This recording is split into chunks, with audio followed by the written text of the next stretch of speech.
नमस्कार दोस्तों, स्वागत है आप सभी का आपके और हमारे YouTube channel rock star education में। और मैं हूँ राज। आपको बतलाएंगे अगर आपने बिहार पोस्ट मैट्रिक स्कॉलरशिप का फॉर्म भर दिए हैं, फाइनल सबमिट कर दिए हैं, या फिर रजिस्ट्रेशन किए हैं, या फिर फॉर्म को फुल सबमिट नहीं किए, यानी कि जिस भी तरह का अगर आपने काम कर दिया है पोस्ट मैट्रिक के पोर्टल पर आकर, तो आपके लिए इस वीडियो को अंत तक देखना बहुत ज़रूरी है। क्योंकि यह जो पोर्टल है या जो अपडेट है आपके लिए है, अपडेट ये है कि पेमेंट के रिगार्डिंग है। क्योंकि अगर आप पोस्ट मैट्रिक का फॉर्म भर रहे हैं, इसका मतलब है कि आप स्कॉलरशिप का राशि लेना चाहते हैं। तो अगर आप इस स्कॉलरशिप की राशि को प्राप्त करना चाहते हैं तो ये जो पेमेंट के रिगार्डिंग नया अपडेट लेकर हम आपके पास आए हैं, उस वीडियो को आपको अंत तक जरूर देखना चाहिए। अगर आप इस वीडियो को देख रहे हैं तो प्लीज़ आपसे नम्र निवेदन है हाथ जोड़कर कि आप इस वीडियो को लाइक कर दीजिएगा। चैनल पर पहली बार आए हैं, चैनल को लाल बटन दबाकर सब्सक्राइब कर लीजिएगा, साथ में बेल आइकन को प्रेस कर लीजिएगा इस तरह की अपडेट पाने के लिए। आइए आपको हम बताते हैं कि अगर आपने पोस्ट मैट्रिक का फॉर्म भरने का सोच रहे हैं, या फिर भर लिए हैं, या फिर रजिस्ट्रेशन किए हैं, या फिर फाइनलाइज़ किए हैं, या फिर आपका फॉर्म फाइनलाइज होने के बाद वेरिफिकेशन में है, या फिर पैसा नहीं आया है, तो उन लोगों के लिए यह वीडियो बिल्कुल इन्फॉर्मेटिव होने वाला है। अब आइए क्या है, हमारे सामने कुछ इस प्रकार का स्क्रीनशॉट देखने को मिल रहा होगा, जो कि एक स्टूडेंट लोग के साथ स्टूडेंट लोग ने ही साझा किया, यानी कि हमें तक भेजा है, हमारे तक। अब क्या है, कैसे है, सब कुछ समझाएंगे। समझाने से पहले किसी भी तरह का आपका क्वेश्चन है, हमसे आप पूछना चाहते हैं, तो आप हमारे इस व्हाट्सअप नंबर के जरिए आप हमसे क्वेश्चन पूछ सकते हैं। किसी भी तरह का समस्या है तो आप हमें जो है इस व्हाट्सअप के जरिए स्क्रीनशॉट भेजकर पूछ सकते हैं, सोल्यूशन मांग सकते हैं। याद रहे, आपके इंस्टेंट मैसेज का हम रिस्पॉन्स नहीं कर पाएंगे, पहले ही बता दे रहे हैं। लेकिन हाँ, इस बार की श्योरिटी रखिए कि जब भी हम फ्री होंगे तो सबसे पहले रिस्पॉन्स करते हैं। तो एक बार में 10-20 लोगों का रिप्लाई करते हैं। ऐसा नहीं है कि आप तुरंत मैसेज करेंगे तुरंत रिस्पॉन्स मिलेगा, तो उसकी अपेक्षा आप हमसे ना करें और ब्लेम भी ना दीजिएगा कि आप रिस्पॉन्स नहीं करते हैं। लेकिन अगर आपके पास संयम है, आप वेट कर सकते हैं हमारे रिस्पॉन्स का, तो बिल्कुल आप हमारे इस व्हाट्सअप नंबर के जरिए हमसे संपर्क करिए, हम आपको सबसे पहले रिस्पॉन्स करने की कोशिश करेंगे। हमारे पास ये 2-3 जो है स्क्रीनशॉट पड़ा हुआ है स्टूडेंटों का, जहाँ पे देख सकते हैं कुछ इस प्रकार का है। अब सबसे पहले हम बीच बीच वाला जो है स्क्रीनशॉट है उसके बारे में चर्चा कर लेते हैं। यहाँ ये क्या कह रहा है, देख सकते हैं। इनका प्रत्येक जो स्टेटस है, इंस्टीट्यूट वेरिफिकेशन वो एक्सेप्टेड है, फिजिकल वेरिफिकेशन वो भी एक्सेप्टेड है, डिस्ट्रिक्ट मेकर जो है एक्सेप्टेड है, डिस्ट्रिक्ट चेकर एक्सेप्टेड है, और होम डिस्ट्रिक्ट चेकर जहाँ से मेरिट बनता है वो एक्सेप्टेड है। लेकिन पेमेंट स्टेटस में देखने को मिल रहा है कि पेमेंट रिजेक्टेड आखिर, और यूटीआर नंबर जनरेट हो चुका है, डेट है और अमाउंट है, और रिमार्क में दे रखा है 68 AC ब्लॉक। तो फ्रीजन अगर आपको किया हुआ है तो इस केस में करना क्या है, करना कुछ नहीं है। समझिएगा आखिर ये रिजेक्ट क्यों हुआ, किस कारण से हुआ। तो आपको मैंने शुरू में ही बता रखा था कि अगर आपने इस वीडियो को अंत तक देखते हैं तो आपको बहुत कुछ समझ में आएगा। अगर आपने फॉर्म को भरा है, नहीं भरा है, भरने वाले हैं, या फिर भर दिए हैं, या फिर आपका फॉर्म वेरिफिकेशन में है, तो ये रिजेक्ट जो है ऐसा अगर आपको क्यों आता है समझिएगा।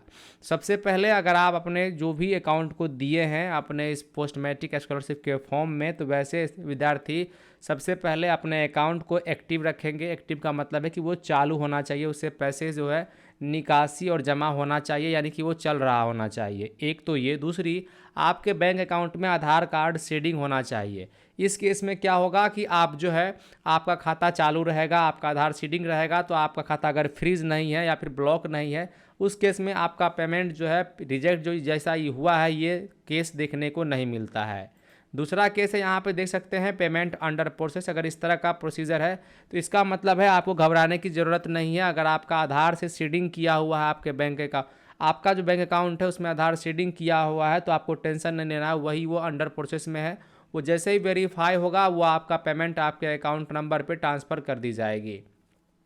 अगर आपका पेमेंट आ जाता है तो आपको इस प्रकार का जो है मेल भी आता है कभी कभी, जैसा कि आप देख सकते हैं कि payment will be done after all verification and after education department order, यानी कि जो है इस तरह का मेल भी आता है, जहाँ पे देखने को मिलेगा कुछ इस प्रकार से जो है आपके मेल पे।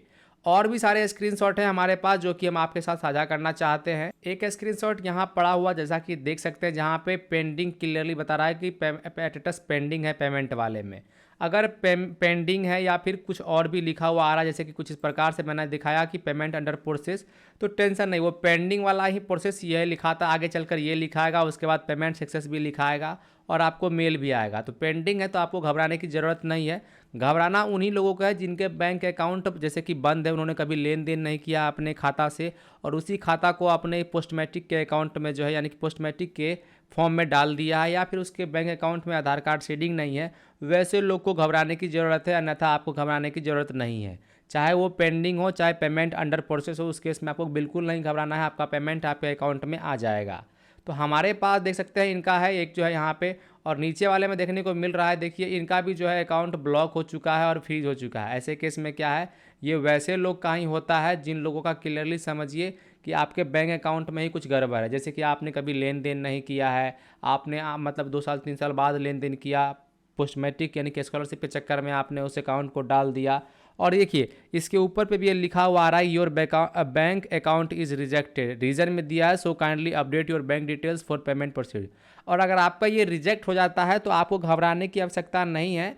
अगर इस तरह का रिजेक्ट होगा तो आप जाके अपने बैंक से जाके जो है पहले जिस तरह का भी यहाँ पे रीज़न देगा उस रीज़न को आप जाके अपडेट कर लेंगे, तो यहाँ भी ऑटोमेटिक अपडेट हो जाएगा। या फिर आपको यहाँ पे देखने को जो मिलता है ये ऑप्शन, यहाँ से भी आप थोड़ा बहुत अपडेट कर पाएंगे। तो उम्मीद करते हैं कि इस तरह का जो है आप समस्या से ना जूझे, इसी कारण हम आपके साथ यह स्क्रीनशॉट सब साझा कर रहे हैं। और देखिए हमारे पास जैसा कि आपको बताया, अगर पेमेंट आता है तो इस प्रकार का देखने को मिलेगा, आपको मेल भी आता है। और अगर कुछ तरह का दिक्कत होगा तो जैसा कि मैंने दिक्कत बताया, अगर ब्लॉक या फ्रीज रहता है तो उसको कैसे आपको सही कर लेना है अभी से ही। और ये देखिए कुछ इस प्रकार से यहाँ पे फ्रीज और ब्लॉक ऑप्शन मिलेगा, पेमेंट रिजेक्ट हो जाएगा अगर आपके बैंक अकाउंट चालू नहीं है, आपके उसमें आधार सीडिंग नहीं है, तो ऐसा ऑप्शन देखने को मिलेगा। या फिर अगर आपका पेमेंट अंडर प्रोसेस है तो कुछ इस प्रकार से दिखाएगा, तो उसमें घबराने की ज़रूरत नहीं है। जो काम हमने आपको बतलाया है वो कर लीजिएगा।